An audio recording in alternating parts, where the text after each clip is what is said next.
दोस्तों आज हम एक्सप्लेन करेंगे ताई चीज बिस्ट माउंट मूवी के बारे में। ये कहानी एक ऐसे स्टोन पर आधारित है जिसे पूरी दुनिया पाना चाहती है, क्योंकि ये स्टोन किसी भी इंसान को अमर बना सकता है।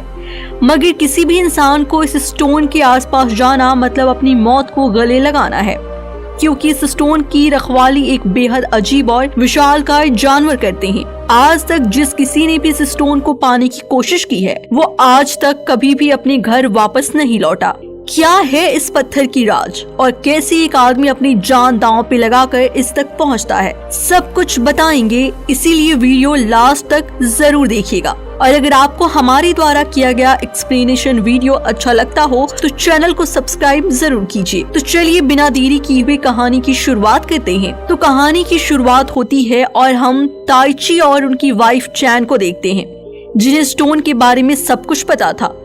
वो नहीं चाहते थे कि ये स्टोन किसी गलत आदमी के हाथों में लगे, इसलिए वो दोनों बीच माउंट में आ जाते हैं ताकि वो स्टोन को सेफ रख सके। फिर कुछ देर के बाद चैन को बहुत जोरों की प्यास लगती है, इसलिए वो पानी पीने के लिए एक छोटी सी तालाब के पास जाती है। लेकिन उस पानी में मौजूद एक क्रिएचर उसके ऊपर हमला कर देता है और उसे पानी में खींचने लगता है। फिर चैन खुद को बचाने की कोशिश करती है और अपनी तलवार का इस्तेमाल करके उस क्रिएचर को मार डालती है और पानी से बाहर आ जाती है। बाहर आने के बाद चैन वहाँ से भागने की कोशिश करती है। तभी एक दूसरा क्रिएचर चैन को पकड़ लेता है और उसे मार कर खा जाता है। अब यहीं से मूवी की स्टोरी चेंज होती है। अब हम चेंग फेंग और उसकी छोटी बहन यान राना को देखते हैं, जिन्होंने एक बच्चे को किडनैप करके रखा हुआ था, क्योंकि चेंज फेंग इस बच्चे का इस्तेमाल करके मोन अटियन को मारना चाहता था। क्योंकि आज से तकरीबन 20 साल पहले मोन अटियन ने स्टोन को पाने के लिए उसके पिता को मार दिया था, इसलिए वो मोन अटियन को मारकर उससे बदला लेना चाहता था। अब हम मोन अटियन को देखते हैं, जिसे चेंग फेंग ने बुलाया था। मोन एटियन जैसे ही उसके पास आता है वो उसके बच्चे के बारे में पूछता है, जिस पर चेन फेंग उसे कहता है, मैं अपने निजी मामलों में किसी मासूम को नहीं घसीटता। और फिर वो दोनों की आपस में लड़ाई होने लगती है। फिर मोन एटियन का बड़ा बेटा, जिसका नाम मुंचू होता है, वो यान राना को बंदी बना लेता है और लड़ाई रोकने के लिए बहस करने लगता है। तभी हम देखते हैं कि वहाँ पर एक विशालकाय जानवर आ जाता है, जो एक एक करके वहाँ पर मौजूद सभी सिपाहियों को मारने लगता है। लेकिन एक सिपाही जो बहुत ज्यादा डर गया था, वो अपनी जान बचाकर वहाँ से भागने की कोशिश करता है, लेकिन वो क्रिएचर उसे भी नहीं छोड़ता, उसका पीछा करता है और उसे मार डालता है। क्योंकि वो क्रिएचर जमीन के नीचे रहकर शिकार किया करता था और उसकी इसी कमजोरी को किन बहुत अच्छे से फायदा उठाती है। उसे पत्थरों से बने एक टेम्पल के पास ले जाती है और टेम्पल के पास आते ही जानवर पर एक बड़ा सा पत्थर गिरा देती है और अपनी तलवार का इस्तेमाल करके उस जानवर को मार डालती है। फिर क्रिएचर को मरने के बाद जब किन अपने फादर के पास वापस आती है, तब वो देखती है कि चेंग फेंग उसके फादर को यानी मोन एटियन को जहर देकर मार चुका होता है। इसलिए वो चेन फेंग से बदला लेने के लिए उसे ढूंढने का फैसला करती है।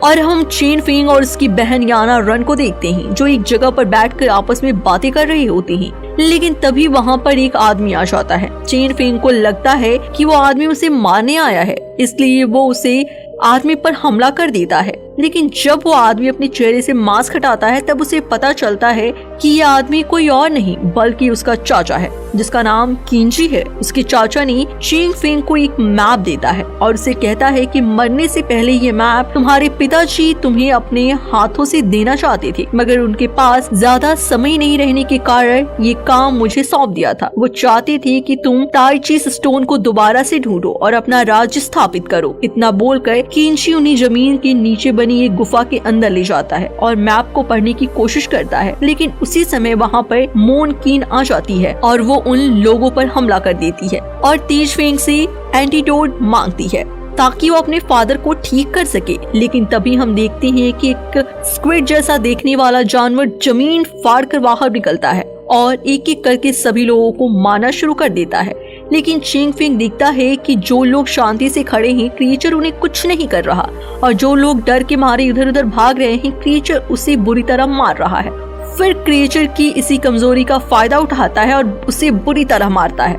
जिसके बाद वो क्रिएचर वहाँ से चला जाता है। फिर चेन फेंग गुफा से दूसरी तरफ आता है जहाँ उसकी नजर एक स्पाइडर पर जाती है, लेकिन मुंचू की नजर जब स्पाइडर पर जाती है तो वो बहुत डर जाता है और भागने लगता है, जिसकी वजह से उसके पैर ट्रिगर पर रखा जाता है, जिसकी वजह से दरवाजा बंद हो जाता है। फिर चेन फेंग मैप को रीड करने की कोशिश करता है ताकि किसी भी तरह यहाँ से बाहर निकल सके। वो देखता है कि जिन जालों पर मकड़ी की प्रतिक्रिया नहीं हो रही होती है वो इन्हीं जालों का निशाना लगा देता है और उसी रास्ते पर आगे जाने लगता है और गुफा की दूसरी तरफ चला जाता है। जाने के बाद वो एक गुफा आदमी रस्सी बांध देता है ताकि सभी लोग गुफा की दूसरी तरफ आ सके। फिर एक एक करके सभी लोग आते हैं, लेकिन जब यान रान की बारी आती है तो उसकी फ्लूट नीचे गिर जाती है और उसी फ्लूट को चाह कर भी वो छोड़ नहीं सकती थी क्योंकि ये फ्लूट उसके लिए बहुत इम्पोर्टेंट थी। इसीलिए वो इसे लेने के लिए नीचे कूद जाती है, लेकिन उस मकड़ी इसे देख लेती है और इसे मारने की कोशिश करने लगती है,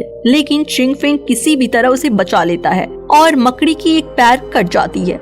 उसकी जहर किन की बॉडी पर लग जाता है। फिर जैसे ही यान रान को इसके बारे में पता चलता है तो उसकी बॉडी को इलाज करके सारा जहर निकाल देती है। फिर यान रान किन से कहती है, यार तुम्हारे पिताजी पाजन की वजह से इस दुनिया से चले गए, लेकिन तुम यकीन करो हम लोगों ने तुम्हारे पिताजी को जहर नहीं दिया था। तभी किन कहती है कि मुझे पता है कि मैंने जब चेन फेंग के हाथ को टच किया था तब उसके हाथ गर्म थे, जबकि हैंगिंग पंप जहर देने वालों की बॉडी ठंडी होती है। फिर हम देखते हैं कि किन ठीक हो जाती है और सभी लोग एक साथ गुफा से बाहर आ जाते हैं। तभी वहाँ एक पागल आदमी आ जाता है और सीधा चेन फेंग पर हमला करके मैप छीनने की कोशिश करता है, लेकिन जैसे ही यान राना हवा में पाउडर छिड़कती है वो पागल आदमी चला जाता है।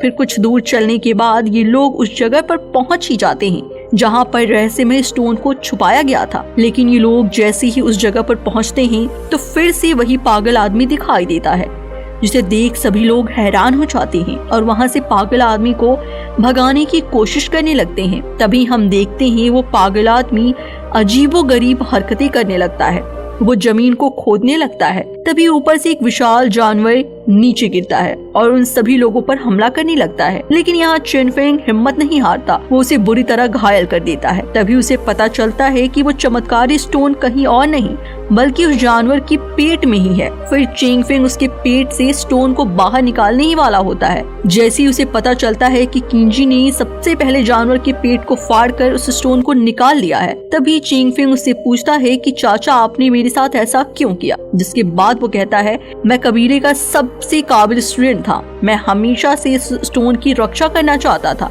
लेकिन लोगों ने मेरी काबिलियत को पहचाना नहीं और इस पत्थर की देख रेख की जिम्मेदारी तुम्हारे पिताजी को मिल गया। लेकिन ये सब देखकर मुझसे रहा नहीं गया और कबीलों के बीच लड़ाई करा दी और मौका मिलते ही मैंने मैप को चुरा लिया ताकि स्टोन के इस्तेमाल करके मैं दुनिया का सबसे शक्तिशाली आदमी बन सकूं। ये सुनकर यान रान को बहुत गुस्सा आता है और वो किंजी को मारने जाती है, लेकिन किंजी ज्यादा ताकतवर होने की वजह से यान रान को वहीं गला दबाकर मार देता है। अब इधर मुंचू को भी डर लग रहा था कि कहीं किंजी किन को भी ना मार दे, इसलिए वो उसे पत्थरों के बीच छिपा देता है और बाहर आकर उसे फाइट करने लगता है। अब हम एक बार फिर पागल आदमी को देखते हैं जो चेन फेंग को उठाने की कोशिश कर रहा होता है ताकि वो पागल आदमी भी उस ताई चीज माउंट स्टोन के बारे में जान सके, लेकिन कुछ देर बाद उसकी नजर चेन फेंग की लॉकेट की तरफ जाती है, जिसे देखकर वो पागल आदमी को सब कुछ याद आ जाता है और इतनी ही देर में चेन फेंग को भी होश आ जाता है और जैसे ही उसकी नजर देखता है तो पता चलता है कि ये पागल आदमी कोई और नहीं बल्कि चेन फेंग के फादर थे। वो फिर चेन फेंग को सब कुछ बताने लगते हैं कि कैसे मैंने स्टोन को छुपाने के लिए यहाँ आया था,